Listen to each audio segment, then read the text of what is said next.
Alright, so I'm making the brine for dilly beans, which is a pickled green bean. And I've got 1.5 cups of homemade vinegar. It doesn't have to be homemade, but this is.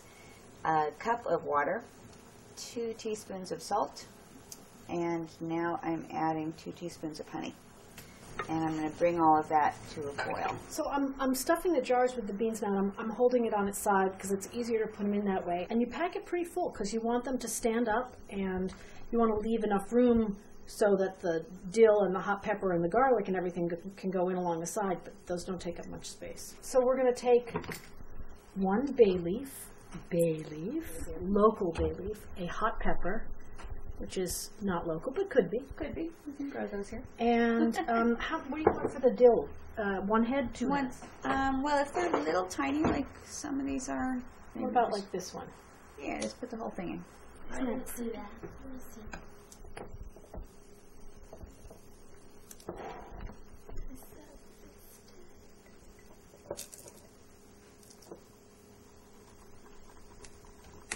Alright, so here I've got the jars filled with the green beans, like Alan was doing, garlic, hot pepper, thyme, northern bayberry leaf, and this is that brine that we made. And the beans have to be completely covered. They have to be immersed in the brine.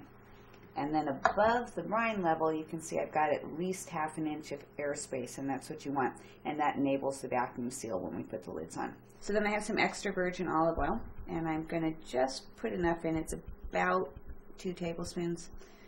Just putting enough in to cover the surface of the brine, and that just adds another extra layer of flavor and texture when you pull the beans out because they come out through the oil. And now what I'm doing, I'm going in with a chopstick.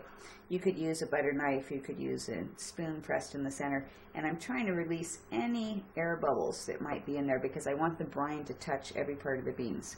Alright, so now I'm going to put, these are full of brine, topped with olive oil.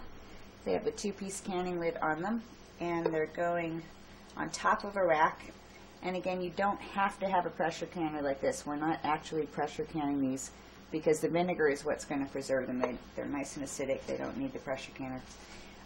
If I was doing it without the pressure canner, I would top them with at least 1 inch or 2 of water, as Ellen said before, and start timing when it was at a full rolling boil.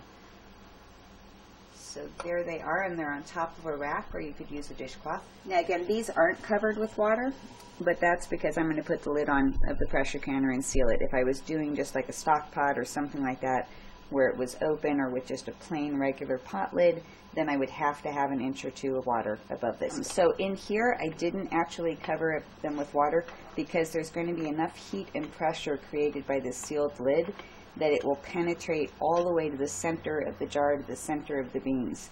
In order to get the same effect, and that's what both sterilizes them and preserves them, in order to get the same effect from a regular stock pot or something like that, I have to cover the jars with 1 inch or 2 of water in order to create enough heat that it penetrates all the way to the center of the food and the center of the jar and doesn't just get to the surface.